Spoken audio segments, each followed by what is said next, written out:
एक लड़की गाड़ी ड्राइव करके जा रही थी। वो एक जंगल के रास्ते से गुजर रही थी। तभी अचानक से उसकी गाड़ी खराब हो गई। वो नीचे उतरकर गाड़ी चेक करती है, लेकिन गाड़ी में कहीं कोई गड़बड़ नहीं दिखती। उसे कुछ समझ नहीं आता कि क्या करे।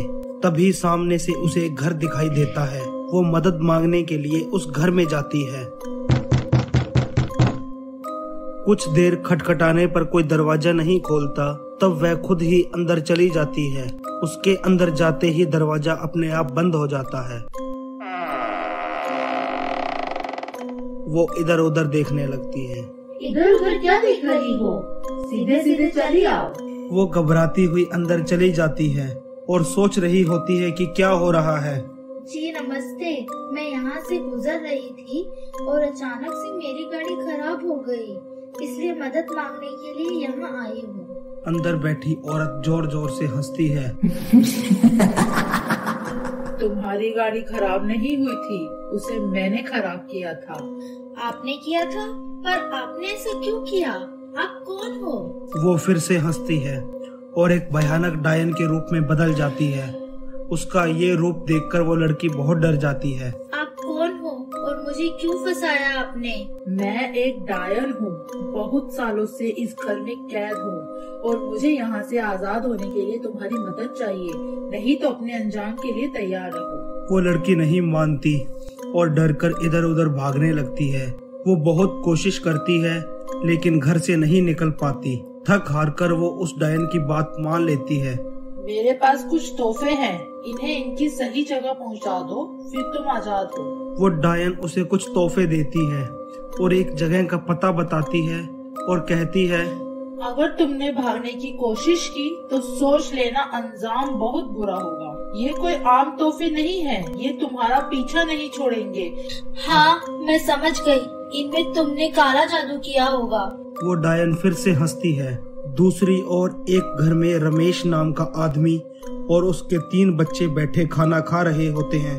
पापा, जब से मम्मी गई है तब से हालत खराब होती जा रही है। 5 साल हो गए, अब तक मम्मी का कुछ पता नहीं लगा। हाँ, सही कह रहे हो भाई। अभी तो बैंक से पैसे भी खत्म होते जा रहे हैं और बिजनेस भी ठप पड़ा है।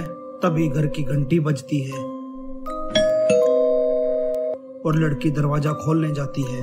अभी ये काम भी मुझे ही करने होंगे। वो दरवाजा खोलती है तो सामने वही लड़की और एक आदमी होता है। जी, मेरा नाम निधि है और ये है वकील सौरभ। हम निशा जी की वसीयत लेकर आए हैं। क्या मम्मी की वसीयत? अंदर आइए आप लोग। हम आपको निशा जी की वसीयत देने आए हैं। क्या? निशा की वसीयत? लेकिन ऐसा कैसे हो सकता है और एकदम से कैसे, वो भी 5 साल बाद? बस यूं ही समझ लीजिए कि हमें उन्होंने ही भेजा है। उन्होंने अपनी सारी प्रॉपर्टी आप चारों में बराबर बांटी है, लेकिन एक शर्त है, आपको उनके दिए हुए तोहफे रखने होंगे और इनका ध्यान रखना होगा। हम सब तोहफों को रख लेंगे और इनका ध्यान भी रखेंगे, लेकिन मुझे कुछ गड़बड़ लग रही है। एकदम से कैसे हो गया? सर, अगर आपको शक है तो डॉक्यूमेंट्स और साइन चेक करवा लीजिए।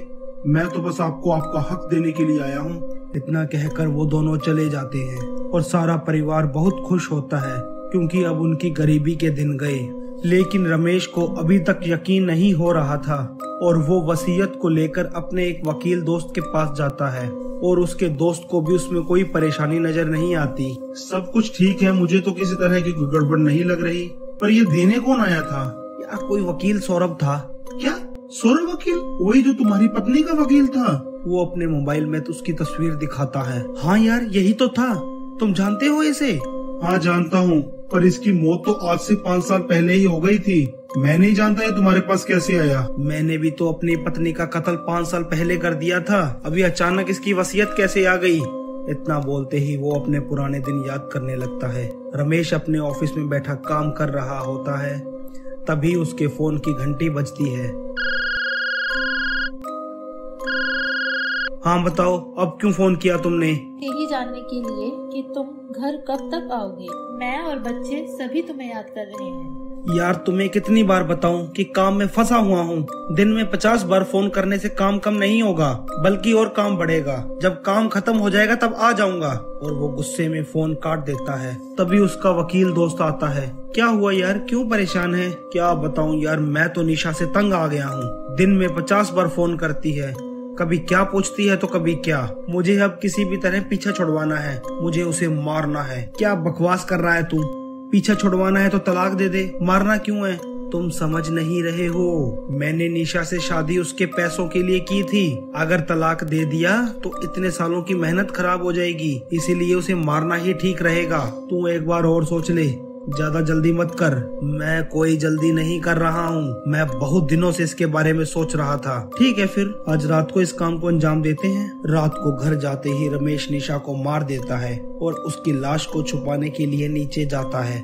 वहाँ उसका दोस्त गाड़ी लेकर खड़ा होता है और दोनों उसकी लाश को गाड़ी में लेकर एक घर में जाते हैं और उसकी लाश को वहीं गाड़ देते हैं। कुछ ही घंटों बाद निशा एक डायन बन जाती है और इस घर में कैद हो जाती है। भाई मुझे कुछ गड़बड़ लग रही है, तू एक काम कर, अपने घर जा और अपने बच्चों को संभाल। उधर निशा की बेटी एक पार्टी के लिए तैयार हो रही होती है।